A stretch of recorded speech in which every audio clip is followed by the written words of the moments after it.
I've created an extraordinary life, and it became even more extraordinary when we got involved with listening to Abraham several years ago.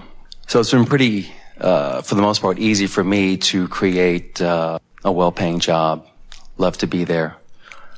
We have 3 gorgeous boys, and I need some more clarity on my relationship with my oldest, Jonathan. He's 12. And, you know, they say children can press buttons or whatnot, and I'm sure that I can press his buttons as well, but I get angry with him too often. Because he likes to show his strength with his younger brothers, because he likes to show his power with other children in maybe not the most appropriate way. And, you know, the repetition of coming from mom and dad, you know, Jonathan, ease back, or whatever the case may be.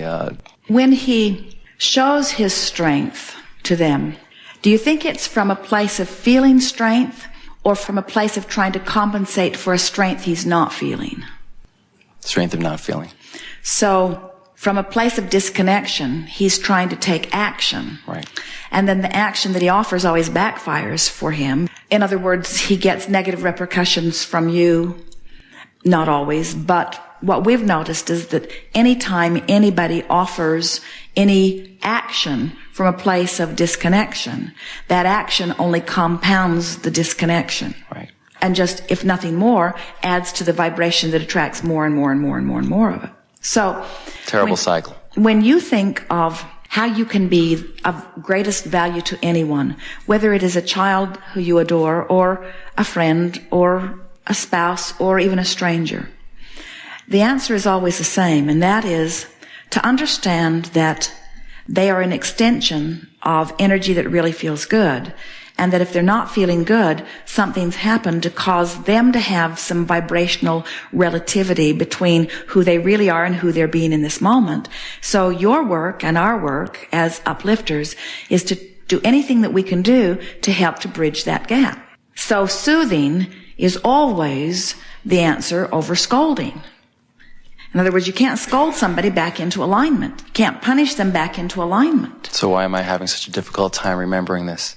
Because you were scolded, because there's this action world that you've learned. Esther is struggling with this a little bit too, because she is watching granddaughter Kate, who, in Esther's opinion, is the perfect child, who has wonderful manners and behavior. And she knows it's because it is her nature to feel good, but also her parents are deliberate about what they expect from her, and she is obedient. And so Esther wants her to be free rather than obedient, right, but she does like her good behavior. So it's sort of a catch-22. In other words, what part of this lovely child is coming because of her connection, and what part of it is coming because of what she's learning in her action world? Jerry and Esther have been watching occasionally a new television program called Super Nanny, where a woman from England is interacting with families who have children with extraordinary, outrageous behavior. And then she is wrestling them to the ground and improving the family dynamics. And we want to talk about the advantages and disadvantages and the reason things work and the reason things don't work and the long-term effect of all of this, because we think it's what you're talking about. How much do I do vibrationally, and how much do I do with my words, and how much do I do with my action will help you find your place in all of this. So give us an example of some family discord. The boys will be playing. We have Jonathan 12, James, soon to be 8, and Ethan 4. And they'll be playing, and lo and behold, we'll hear Jamie cry out from the playroom. And I've learned to let that go a little bit. Let's see if they can work it out themselves. 10 minutes later, something more. You could tell from the cry out that is a little bit more serious. You can hear James, you know, saying that it was Jonathan did such and such, and so go downstairs, and you know, Jonathan's got the angelic face on, and Jamie's sitting there with tears running down his eyes. Try to push that aside. But there'll be things, and we'll tell Jonathan, look, just, please show your brothers the grace and courtesy that they deserve, the respect. And what does he say? Yes, he agrees. But it happens on a somewhat regular basis. We would like to hear about something you witnessed, because when you are coming in after the fact, you don't really know what vibrations led up to it. In other words, even if your oldest really was stepping out of line, often, in fact always, everything that happens between any two or three or however many is a co-creation. Right. And nobody ever gets something that they're not a vibrational match to. Now, we know in this physical world it is so easy to see the big one beating up on the little one. Mm-hmm. But there's some reason that the big one wants to beat up on the little one. And it's not always something overt that you can see. In other words, sometimes it's vibrational. It's an interesting thing with children, especially children who are siblings, especially children who are living wonderful lives like your children are. There is a degree of competition that they feel for the attention and the adoration of parents. And without even meaning to, very often, they are vying for that positive attention. So it's a very common thing, and we can feel some of this here, that there's some co-creating going on, but the tendency for parents is to always assume that the oldest one should be the one who knows better. Well, the oldest one might know better in terms of action, but it's hard to really know better in terms of vibration. Here is a room full of adults that are still trying to find their way into awareness of vibration. And so, what if you were interacting with someone who was vibrationally extracting from you something that you really did not want to give them, but they were so determined in their expectation of it that they just brought, have you ever said something and then later said, I don't know what got into me, that's not who I usually am. So sometimes a situation can get going like that, where you offer something that you know better, that you didn't mean to offer, and then it is compounded by the fact that then the younger one gets the reward that he is now looking for. He is discovered a way that he can become the favorite one by stirring things up enough that then the other one gets in trouble. And it's interesting because your older child has just given up on anything really fair coming out of it.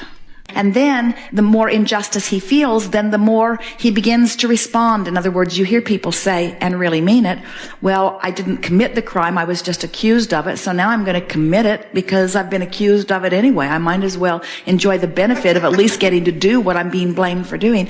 There's some of all of that going on. And here is the thing that we most want you to hear. You parents are the ones that are in the most uncomfortable place at all as you put yourself in the place of believing that you should be the arbitrator, because it is very, very difficult to sort out the vibrations that are at the heart of what's happening.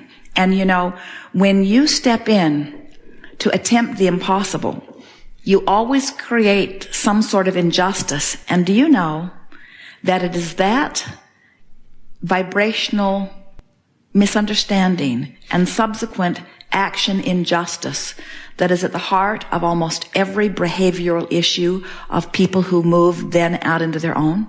In other words, children begin to learn the way that the world will respond to them at very, very early ages, you see. And that's why we think you're very wise when you acknowledge that they are vibrational beings and that they have inner beings. And when you say we try as much as we can to just let them work it out, that's a wonderful thing, because they will work it out. And the combination of them working to work it out and you coaching them from the sidelines, applauding them in their connection and giving your attention to them when they are in alignment with who they are, and doing your best to withdraw your attention from them when they are not in alignment, you'll be amazed at how much they will come into vibrational alignment with their own guidance system. That's what I'm looking for. We would say to your older child, we would say to him, just openly, before anything else happens, I've been thinking, and I realize that you get a bum rap sometimes, because these things I know about you. I know that you are a wonderful big brother, and I know that you would do anything that you needed to do to take care of these little guys if there was ever anybody else that was messing with them in any way. I know that. I've seen you with them. I trust you. I think you are a wonderful big brother. And I know that sometimes they just get the best of you. And sometimes unfairness happens. I know that. And sometimes you deserve what you get. I know that. Don't let him off the hook altogether. But then say to him, we're going to try to let you guys work it out, because your mom and I have been talking and we know these things. You're a really good big brother. You're really smart. You know what to do. You follow your own heart. You know what's the right thing to do. You know how you want to be treated. And even though your little brothers don't always treat you the way you want to be treated, that's the thing that we are most holding you responsible for. We want you to be older and to be able to accept their not knowing. And sometimes we unfairly expect you to know better. And that's not all that fair. And we're going to talk to the other boys too. We're going to let everybody know that they're sort of in charge of their own experience, and it's sort of up to all of you to work things out. But we want all of you to know that we love you dearly, but we're not going to get in the middle of this so much. So I'm expecting that things will go better, because I know that you know what to do. Now, what do you think he would say if he heard something like that from you? We know you've offered some of this before. What would he say? I'll try to do my best. I'll do better. And then you say, you always do the best that you can do in the moment. And that's what I'm trying to say to you, say to him. That's what I'm trying to say to you. I'm trying to say that I know that you're trying to do your best, and we're going to help you. We're going to make it easier for you to do your best by trusting you to do your best, and by not assuming right away that you're the one that's wrong. In other words, we're going to do our best to level this playing field a little bit here. Because when you have children, even though they are close in age, the difference between a 4-year-old and an 8-year-old and a 12-year-old, they have very different interests and very different perspectives of themselves in the world. And what happens to the older one is that he feels held back by the younger ones and wants to sort of reach out, and the younger ones feel jealous that they can't go to the place that the older ones are going. And so you have to find a way of helping everybody to understand that they are where they are, and where they are is just fine, and you're appreciating where they are, and not try to treat them as a clump of children, but treat them as 3 very different perspectives of 3 very different children, you see. Very often, a mother and a father will have 2 different opinions about something. This is a terrible circumstance for children, because they get one vibration from one parent and one from another, and they don't really know what to do. So alignment with one another is very important. But very often, even one parent or the other has split energy. They want this from the child, but they expect this. And very often a parent would say, well, the reason I expect this is because this is what the child has been giving me. And we say, well, don't let them train you into your vibration about them. You get off when they're not doing that and train your own vibration. You could look at anyone, and with enough practice and with enough looking at the positive aspects of that person, you could train into your vibration only the best of anyone. And when they are with you, it would not be possible for them to get activated something that opposes what's dominant within you. But if you've got good stuff about your kids active in you and stuff you don't want activated within you, then it's sort of a crapshoot. In other words, you can get a little bit of anything. And depending on how they feel, then it seems like their vibration rules the day. And most people do let their vibration follow what they are observing.